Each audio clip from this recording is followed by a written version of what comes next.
Usia 12 tahun, dia sudah berhubungan suami istri, berzina dengan sepupu satu kalinya, anak saudara bapaknya.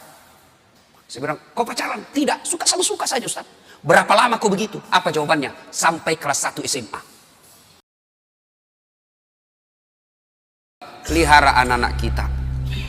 Bapak-bapak yang sudah usia-usia lanjut, ini usia-usia yang insya Allah akan selamat. Tapi bagaimana Islam ke depan? Bagaimana Islam 10 tahun yang akan datang, 20 tahun yang akan datang, 30 tahun yang akan datang, berada di anak-anak kita semua. Coba lihat sekarang anak-anak kita, Pak. Siapa yang dijadikan idola? Lee Min Ho. Siapa yang dijadikan idola? Artis-artis yang tidak jelas agamanya.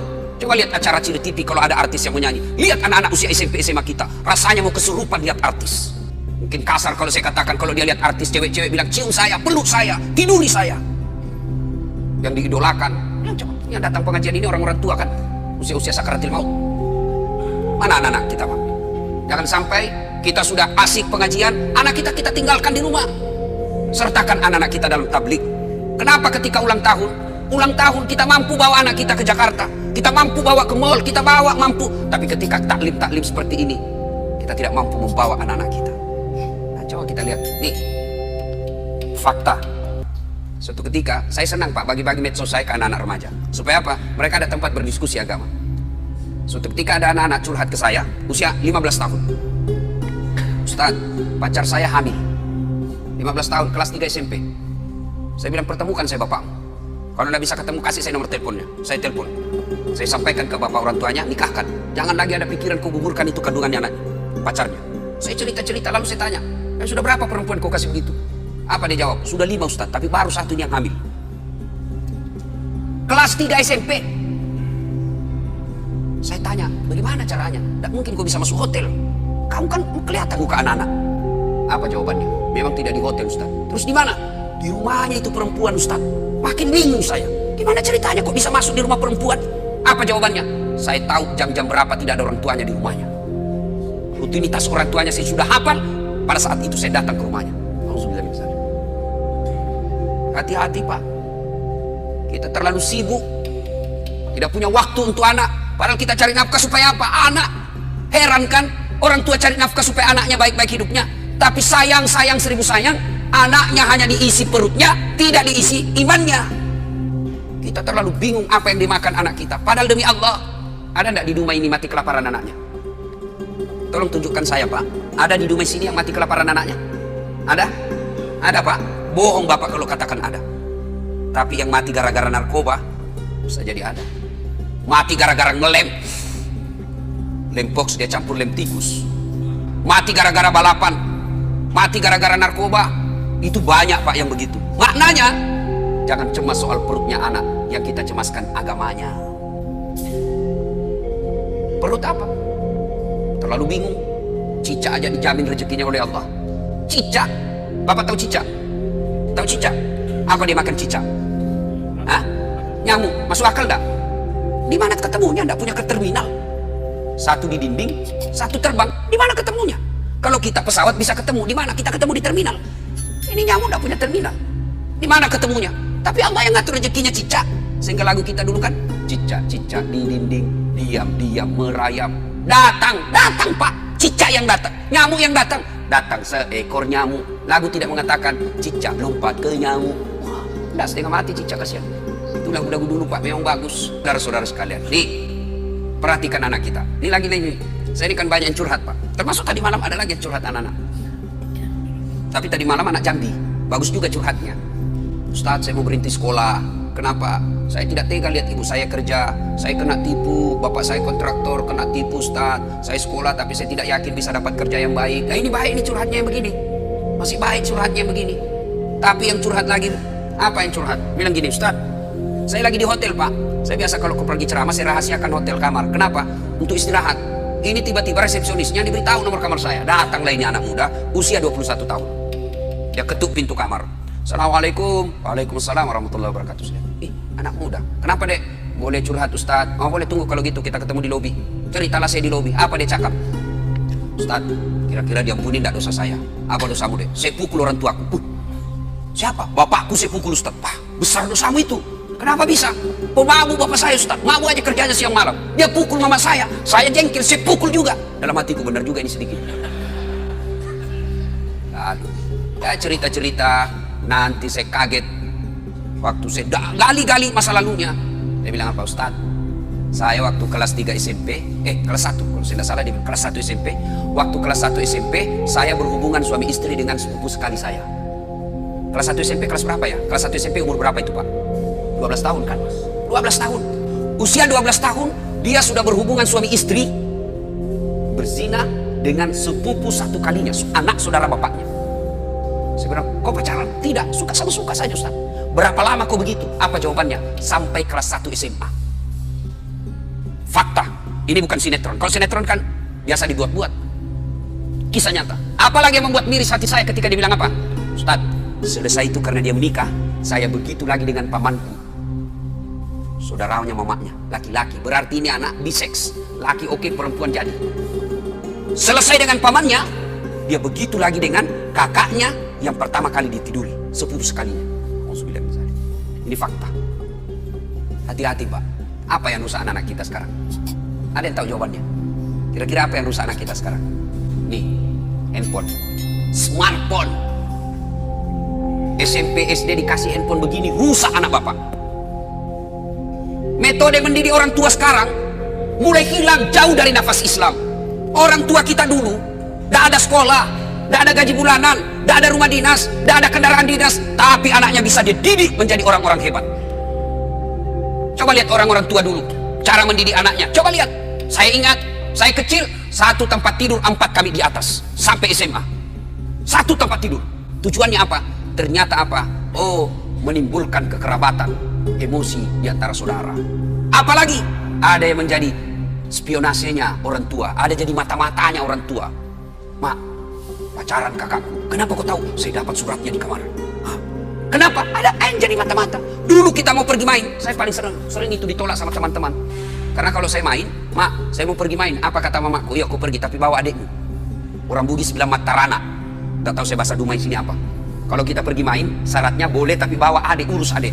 Pergilah. Saya biasa ditolak sama teman, dia bilang, gak usah kau kasih masuk dasar. Adiknya cerewet, lagi main, nangis lagi adiknya. Apa tujuannya Pak? Menjalin persaudaraan dan tanggung jawab sejak kecil. Kita minta duit, gak langsung dikasih itu. Pak, saya membayar besok. Apa kata bapak kita? Sudah, kau bersihkan dulu itu nak, toilet. Pak, saya membayar besok. Kau isi Pak, mandi dulu. Itu dulu, orang tua dulu. Sekarang bagaimana Pak? Wow, katanya modern. Satu anak, satu kamar. Di kamarnya ada TV, di kamarnya ada kulkas. Akhirnya apa? Pulang sekolah langsung masuk kamar. Kapan dia keluar? Mau makan. Sudah itu, masuk lagi kamarnya. Tidak pernah bertemu saudaranya. Jangan heran, begitu bapaknya meninggal, hanya perkara warisan, mereka berpengadilan dan tidak punya rasa malu. Coba lihat anak-anak kita sekarang Pak. Masya Allah. Bapak, kalau anak-anak mau pergi sekolah cium tangan enggak? Bapak, kalau anaknya mau pergi sekolah cium tangan? Cium tangan? Enggak percaya saya Pak. Itu cium tangan, kalau saya jabat tangan sama ibu saya, begini cara saya. Cium dulu telapaknya. Atasnya dulu saya cium sekali, baru telapaknya 2 kali. Itu namanya cium tangan. Anak-anak sekarang dia kasih gitu tangannya Pak. Enggak, di sliding Pak. Begini saja caranya. Di kepalanya semua. Sekali tangannya cowoknya tapi Kak. Beleng-beleng. Hormat betul sama cowoknya, sama mamanya kurang ajar. Kalau mamanya yang telepon, nah jemput dulu ibu, bapakmu tidak bisa jemput, bapak masih sibuk di kantor. Apa jawabannya anak laki-laki? Capek mak, baru pulang kuliah. Memang enak kuliah mak, mama tidak pernah rasakan kuliah sih. Capek, saya tidak bisa. Giliran ceweknya yang telepon, Kak, jemput dong. Tunggu deh, 10 menit saya datang. Inilah anak-anak kita. Coba, siapa yang salah? Apa sepenuhnya salah anak? Tidak, 90% salah orang tua. Bapak mau tahu tidak masa depannya di kubur nanti? Mau tahu masa depan di kubur? Lihat anak-anak kita sekarang Pak. Kalau sudah dekat subuh, bunyi gerendel pintu. Siapa itu? Ternyata anak kita pergi ke masjid. Masya Allah, bapak sudah kaya itu. Jam 5:30, anak-anak sudah pada pulang. Buru-buru mandi, kenapa? Mau datang berjamaah ke masjid. Bapak sudah kaya meskipun bukan anggota DPR. Berapa banyak orang tua saya lihat, pejabat publik, kepala dinas, pejabat berteras, dicium tangannya sama pegawainya di kantor, dimuliakan. Mau naik mobil dibukakan pintu mobilnya, tapi sampai di rumahnya dilempar sama anaknya yang masih SMP. Orang tua paling miskin itu. Suatu ketika Nabi menuju ke satu tempat. Dalam perjalanan menuju ke tempat tersebut, Nabi melewati pemakaman. Lalu Nabi bersabda, saudara-saudara sekalian, langkahkan kakimu dengan cepat. Sahabat melangkahkan kaki dengan cepat sampai di tujuan. Balik lagi Nabi melewati rute yang sama. Sahabat ketika lewati pemakaman, langkahkan kakinya dengan cepat. Nabi bersabda, tidak usah cepat-cepat, tidak usah buru-buru, tenang saja. Sahabat bertanya, ya Rasulullah, tadi waktu pergi kami disuruh buru-buru, kan pulang tidak lagi. Ada apa ya Rasul? Nabi menjelaskan, begini, andai saja kau diberi telinga seperti pendengaranku, kau akan tahu betapa disiksanya tadi ini orang dikubur. Waktu pergi disiksa, saya tidak tahan, tidak betah, tidak tega mendengar dia diazab, maka saya buru-buru supaya saya tidak dengar lagi dia disiksa. Tidak tahan saya dengar dia disiksa. Balik, tidak lagi. Kenapa ya Rasul?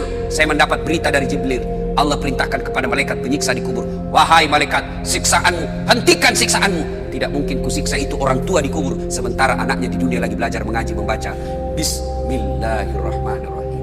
Baru bismillah dengan nama Allah pengasih penyayang, baru itu dia baca, Allah perintahkan hentikan siksaan. Maka bapak-bapak, kekayaan kita sesungguhnya yang bisa membantu kita di kubur bukan rumah, bukan mobil, bukan tabungan, bukan kebun sawit, tapi yang bisa menolong bapak ketika sudah di alam kubur adalah anak. Ibu saya tanya ibu, ibu, kalau ibu meninggal kira-kira siapa yang doakan ibu? Suami. 3 bulan dia kawin lagi. Ini fakta pak. Saya kan selalu belajar di medsos itu. Ada kawan saya naik haji, meninggal istrinya, nangis betul, nelpon saya nangis terus, sampai bengkak matanya. Saya hebat betul ini bapak, sayang betul sama istrinya. Dan apa dia kata? Ustadz, sepeninggal istri saya rasanya terbang separuh jiwaku. Kayak lagu. Beberapa saat kemudian saya jogging di Karemosi, ketemu saya sama itu bapak. Saya lihat, ada cewek ditemani, lebih muda, cantik, putih, tidak pakai jilbab. Saya tanya, Pak Haji, siapa itu? Dia bilang, yang baru Ustaz. Dalam hati gua dia lupa bengkak matanya. Lalu siapa yang bisa mendoakan dan akan mengingat kita? Tidak usah contoh lah, orang lain, saya nih Pak. Doakan saudara, jarang Pak. Nanti dia minta, dia doakan saya, baiklah, itu kalau saya ingat. Tapi yang selalu saya doakan di sujud akhir setiap sholat saya, ibu bapak saya. Jadi yang bisa menyelamatkan, nolong kita ketika dikubur, anak. Jadi kalau ibu terlalu sibuk, anaknya kursus aritmatika, kursus sampoa, kursus bahasa Jepang, nggak diajari agama, miskinlah ibu nanti di akhirat. Memang kalau anak kita nanti, kan ini orang tua terlalu bangga ngajari anaknya bahasa Inggris. Hebat anak saya Ustaz, baru 1 tahun sudah pintar bahasa Inggris. Yang kelas 2 pintar bahasa Jepang, yang kelas 1-nya lagi di SMP, dia sudah pandai bahasa Korea. Memangnya nanti kalau dia berdoa pakai bahasa Korea? Oh my God, please help me my mother. Tetap pakai bahasa Indonesia. Maka ibu bapak saudara-saudara sekalian, nah bagaimana cara didik anak? Bapak boleh baca psikologi pendidikan, silahkan baca riset-riset majalah, silahkan. Tapi sesat dan menyesatkan ketika bapak meninggalkan Quran dalam mendidik anak. Dalam Al-Quran ada seorang manusia yang diabadikan namanya. Nah siapa? Adik-adik nih, siapa yang jawab saya kasih. Yang adik-adik, bukan bapak-bapak. Adik-adik, siapa yang diabadikan namanya dalam Quran karena hebat dalam mendidik anaknya? Dia bukan nabi, bukan rasul, tapi diabadikan namanya menjadi nama surah. Siapa?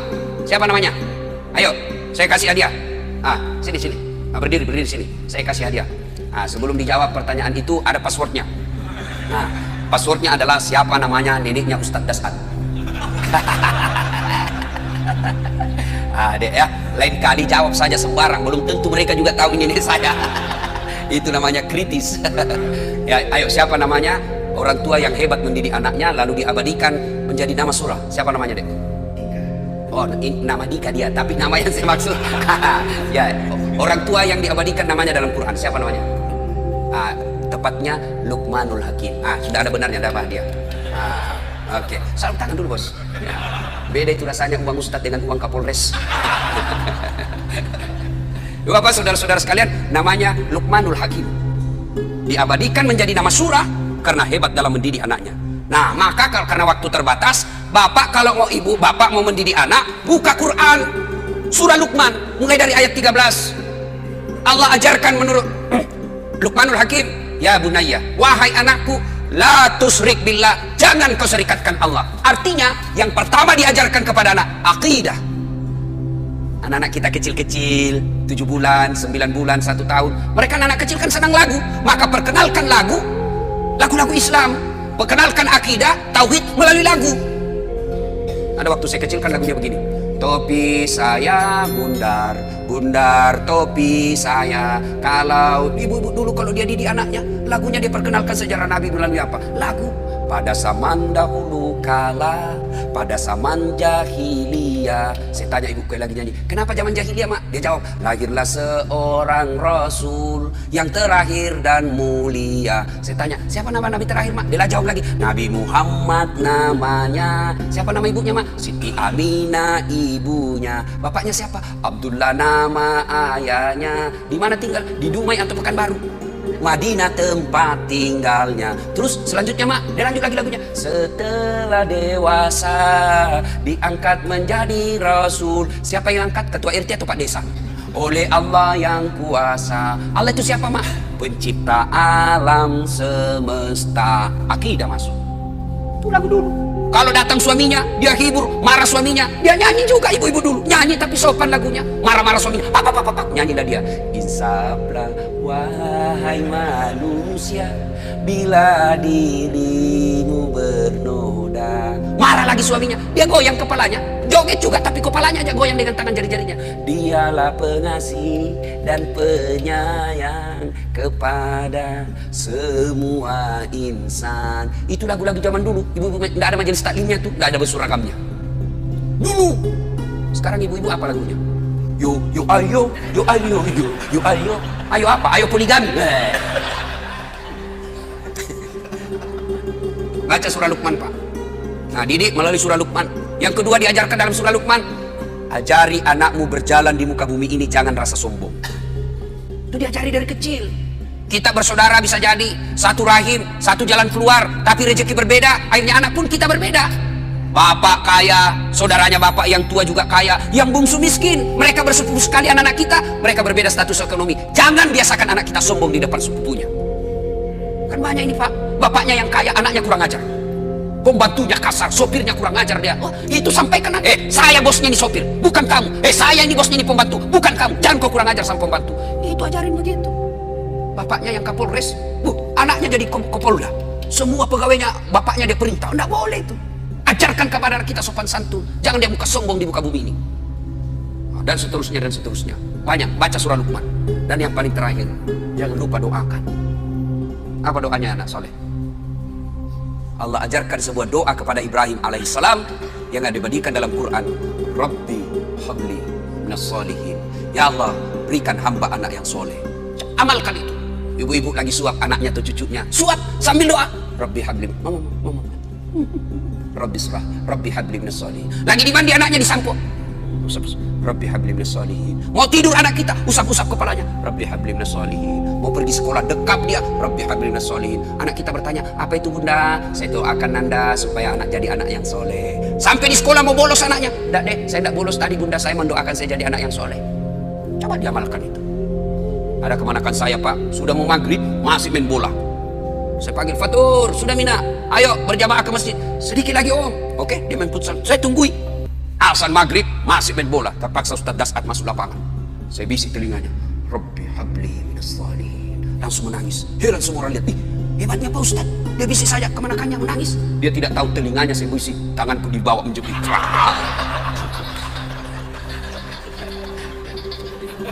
Artinya kalau anak salah kasih hukuman. Anak melanggar jangan tidak dihukum. Supaya dia sadar bahwa kalau kau melanggar pasti ada sanksi dan hukuman buat kamu. Tapi jangan lupa hidayah dan petunjuk datang dari Allah Subhanahu wa taala.